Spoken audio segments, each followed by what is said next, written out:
Eh, bueno, a continuación vamos a pasar a la sesión de las preguntas. Como ya comenté, hay unas cuantas que vamos en los próximos minutos a tratar de contestarlas. La primera pregunta es para la doctora Silvia Tirado. ¿Cómo consideraría el tratamiento actual médico del hipercortisolismo, tomando en cuenta el contexto de nuestro país y las numerosas contraindicaciones para el ketoconazol? Si bien tenemos en cuenta que el tratamiento ideal para disminuir el cortisol en la enfermedad de Cushing es el quirúrgico, en el caso de que tengamos como opción terapéutica el médico, por todas las consideraciones que les comenté, en los únicos que han sido aprobados por la FDA es el orsilodostrat y el pasidiotide. Sin embargo, en nuestro país contamos con el inhibidor de la esteroidogénesis, que es el ketoconazol, que a pesar de todas sus probables complicaciones que puede presentar por los efectos secundarios, como veíamos en el caso de ayer, el paciente se va a morir. Si no logramos bajar el cortisol por los efectos colaterales que pueda producir ese hipercortisolismo severo, se va a morir. Entonces, si no tenemos otra opción, tenemos que utilizar lo que tengamos a la mano. En mi experiencia clínica, hemos tenido muy buena respuesta en pacientes en espera de cirugía o en pacientes esperando el resultado o el efecto de la radioterapia con ketoconazol y cabergolina, con pocos efectos secundarios y con un relativo buen control del cortisol libre en orina.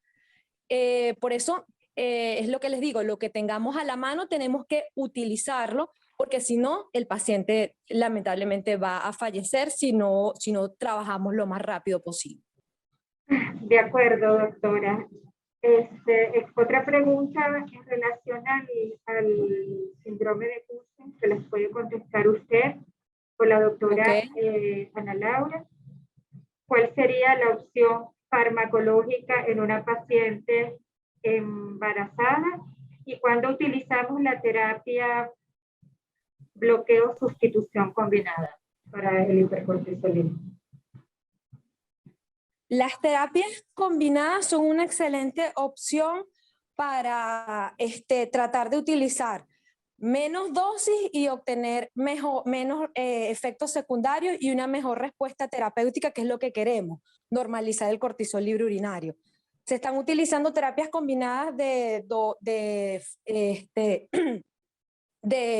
bien sea inhibidores de la esteroidogénesis, como le dije en el caso de nuestra paciente, con cabergolina, con excelentes respuestas terapéuticas, ¿ok? En embarazadas todavía no hay ninguna de estas drogas que haya sido aprobada para su uso. Sin embargo, como les digo, tenemos que evaluar riesgo-beneficio. O sea, si la paciente está cursando con un hipercortisolismo muy severo y no tenemos ninguna otra opción terapéutica para salvar su vida, tenemos que utilizar dentro de todo el arsenal de drogas, bien sea a nivel adrenal, hipofisario o bloqueadores del receptor de glucocorticoides, que pudiera ser una opción para tratar de salvarle la vida a la paciente. Pues. Okay. Gracias, doctora. Doctora Ana Laura, una pregunta que usted contestó en el chat, pero realmente es interesante y creo que vale la pena hacerla en vivo. Aquel paciente que tiene una clínica de hipercortisolismo no tan severa y unos valores de laboratorio no definitivos y que los estudios imagenológicos reportan tumor pulmonar e imagen hipofisaria negativa, ¿recomendaría hacer el cateterismo de senos petrosos? Por supuesto, sí, laboratorio de ACTH dependiente. Claro, sí. ¿Qué tal? Buenos días. Es un gusto estar con ustedes participando el día de hoy en este evento de neuroendocrinología.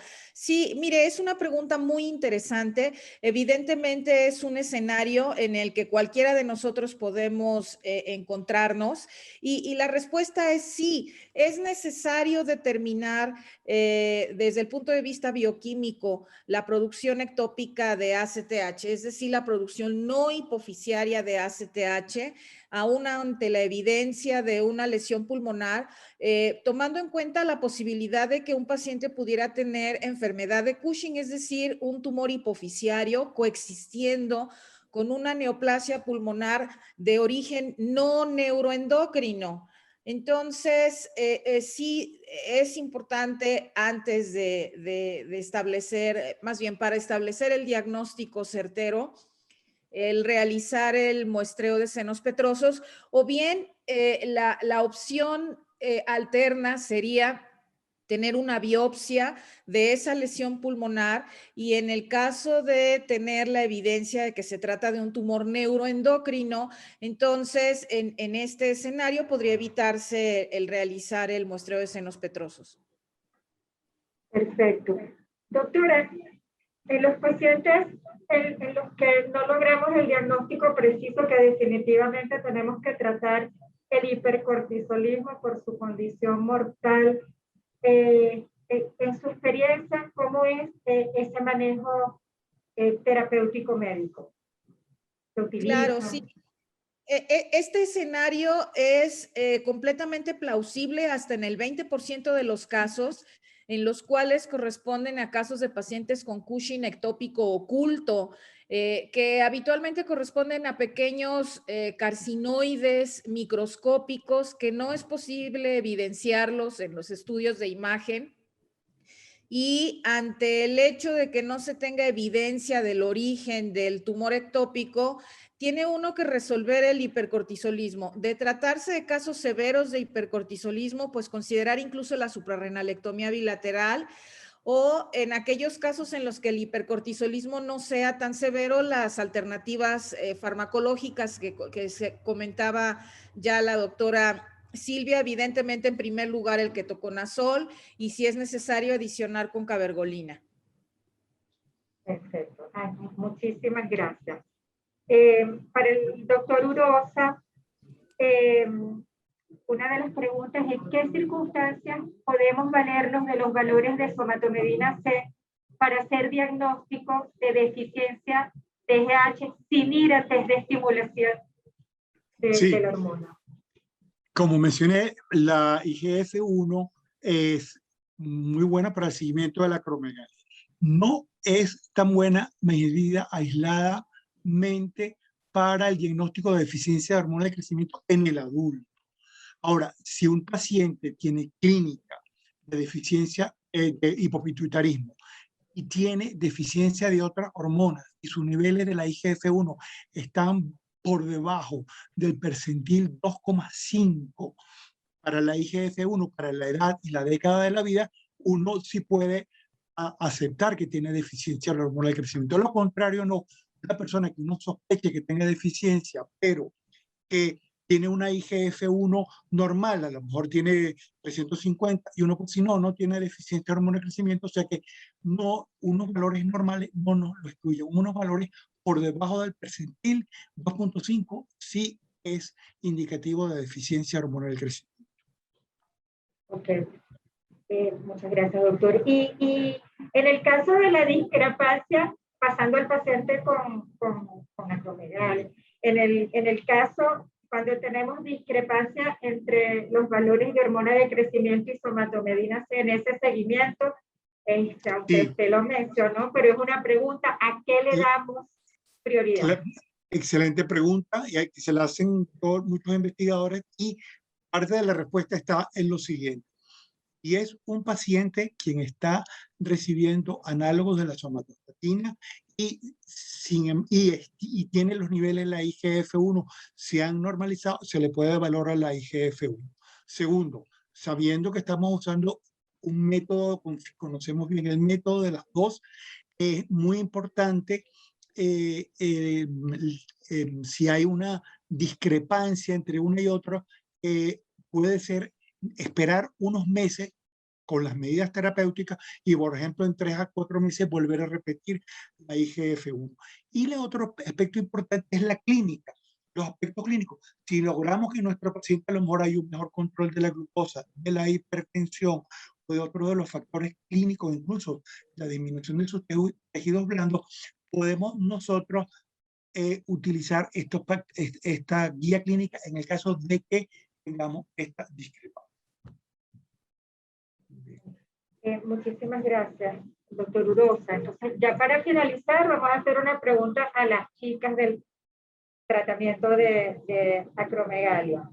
La primera es, ¿cuál sería la escalada farmacológica en un paciente operado sin cura? Un paciente acromegálico. Para la doctora Magda o la doctora Paula. Mire, para un paciente que está postoperado, que no ha llegado a los niveles seguros de hormona de crecimiento y la intervención fue precisamente para disminuir la morbimortalidad en este paciente.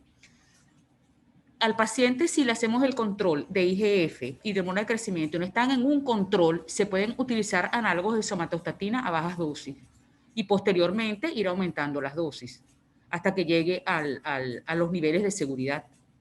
Iniciaríamos con análogos de somatostatina. Si el paciente tiene alguna otra morbilidad, diabetes, el paciente tendríamos que utilizar uno de los medicamentos como análogo, el antagonista del receptor de hormona de crecimiento para evitar efectos deleterios, más deleterios en el paciente.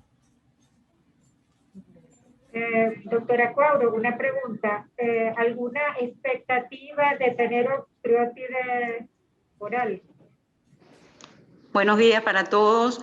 Bueno, sabiendo las condiciones económicas de nuestro país, ¿verdad? Las expectativas, bueno, son muy bajas, ¿no? Sobre todo nosotros que tuvimos la oportunidad de tener pacientes acromegálicos en tratamiento, pues, con octriotidolar, con pegvisomant, y que, bueno, desafortunadamente la situación económica nos ha afectado en ese aspecto de brindarle terapéuticas efectivas a los pacientes.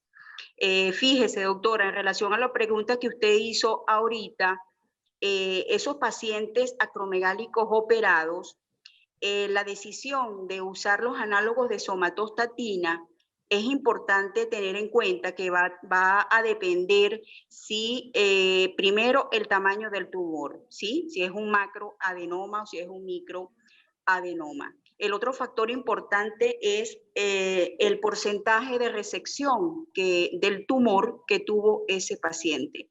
Y por supuesto que no se nos olvide si ese paciente pues ha sido tratado en centros especializados para esta patología y que tiene que ver con la experiencia del neurocirujano que está tratando o que opera a estos pacientes. Como ya dijo la doctora Luna, la gran mayoría de estos pacientes después del postoperatorio debemos usar análogos de somatostatina o si, bueno, responde a ellos a las dosis que usamos habitualmente, pues hay que usar o hay que agregar pegvisomant o lo que se tenga, las otras terapias que pudieran contar en ese momento en el país. Muchísimas gracias. Bueno, esperemos que pronto podamos otra vez contar con ese mercado farmacológico, siempre con esperanza. Bueno, ya damos finalizada la sesión de preguntas y respuestas.